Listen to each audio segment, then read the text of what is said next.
Women for Women is an international organization of female plastic surgeons that donate their time and their energy to perform surgical missions in areas where women have suffered an injury that affects their appearance or their ability to physically function. So our organization provides reconstructive surgery for those kinds of patients. These are women who really need the assistance of not just the government, not just the hospital, but the whole world to come in and help them. There was a need internationally to help support women who have a limited access to health care. And in some countries, for religious reasons, the women won't be treated by male surgeons, so they would be more comfortable if we would go as a female team. So one of the messages Women for Women wants to send to these countries that we visit is that every single woman matters, every child matters. I met Connie and Marita, the founders of our organization, at a national meeting. They had done the first trip, which was they had gone to Pakistan. They literally had gone in the back of a Jeep to a very remote area in Pakistan and done this first trip. Connie is still the person who is packing the bags with our surgical supplies. They recognize that it really should be female surgeons. We are very grateful to them for starting this organization.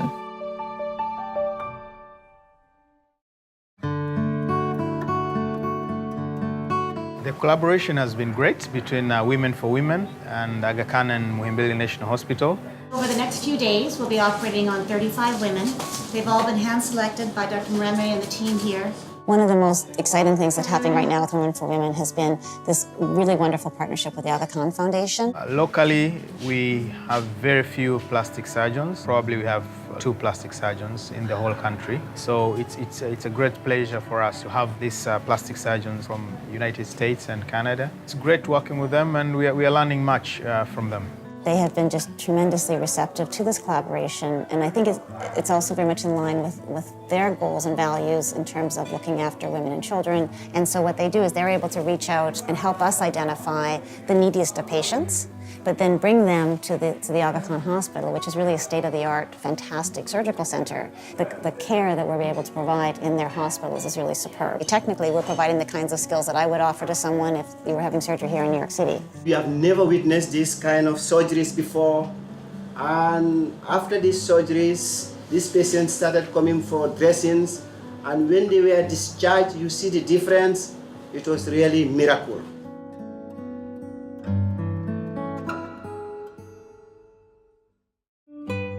Burns happen for a number of reasons in different countries. Many are women who sustain domestic violence. These are women whose dignity and self-esteem has been stripped away from them, so that they've been left afflicted with scars and disabilities from the trauma that they experienced. Some of the injuries in India is actually is domestic violence, and so actually an assault and a woman being lit on fire. In Africa, where we work, it does tend to be a lot of also kitchen fires or just fires that happen in a home for a variety of reasons, often related to stoves and gas.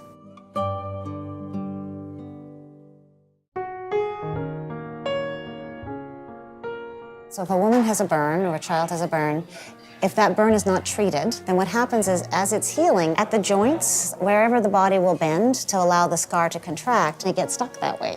So an example would be this little girl that we looked after in Dar es Salaam who came in at the age of 6 with a burn where her elbow was like this. She was at home and Mom had to go out, and there was an open fire, like a kitchen fire, and then and so she fell into the fire. She had a blanket on, and so she ran to the neighbors with her blanket, and the blanket was on fire, but the neighbors put water on the blanket, and so but she was left with these burns. It looked like a wing, really. Sweet, sweet little thing. And our surgery, which will take an hour, allows us to open up her elbow so that for the rest of her life, she's able to extend her arm. It's completely why we do these trips. Whatever work we are doing here has an impact on the society at large.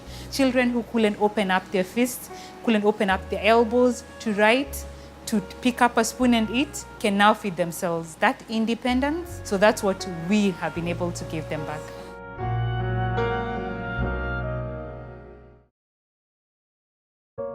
Every patient that we operate on has a story. But they'll come and they'll bring a photo, their wedding photo, and how beautiful they were on their wedding day. And it's because they want me to know them as them.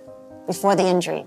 We can never make them exactly that person again, but we can give them hope, which is in itself an incredibly important thing. Many come back when we go on another mission to talk to us and show the result and that they are happy and they can actually go back to their normal lives.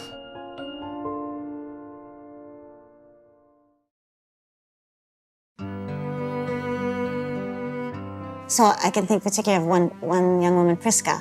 She was burnt when she was 3 years old by her stepmother. She came in a flexed position at her waist level. So this is the much she could do whenever she was walking. That means she couldn't do any housework because she couldn't bend any further and couldn't start in an erect position. She just grew up with these severe contractures everywhere. I operated on her about a year ago. It was extensive surgery to really allow her for the first time to actually stand up straight. By the time we had finished her surgery and she recuperated, she could actually stand up. Now she can do everything. I just saw Priska, she looks so good. Yeah. She looks so good, yeah. She's good. Can She I looks, see yeah. her? Come take a look at it. That one surgery, and what a different young woman. Nilikuwa natembea kwa kuinama, lakini sasa hivi natembea kwa kuinuka, kwa sababu watu ambao walikuwa wameniona mwanzo sasa hivi wananishangaa, wanahisi kama sio ni mimi. So has this 11 months impacted her life? Yes, it has. That woman can do a lot more than she was able to do.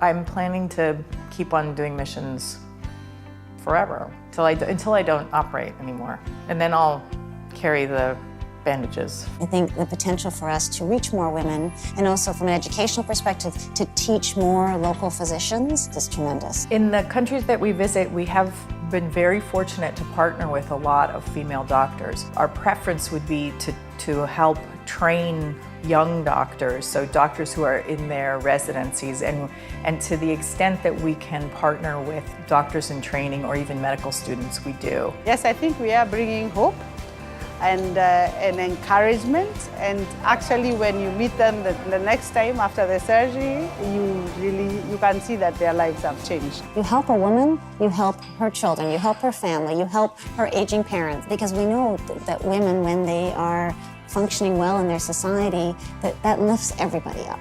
My vision for women is that we won't need it anymore, but if I'm more practical, I would hope that we could get lots of female surgeons all over the world to continue to be interested in doing this work, and I guess spread the word and offer women and children hope. I think a lot of it is about giving women back their dignity, to give them some self-confidence again, to feel that they have a right to be there, that they're important, and that their injury didn't strip that away from them. That's a big part of what these surgical camps are about.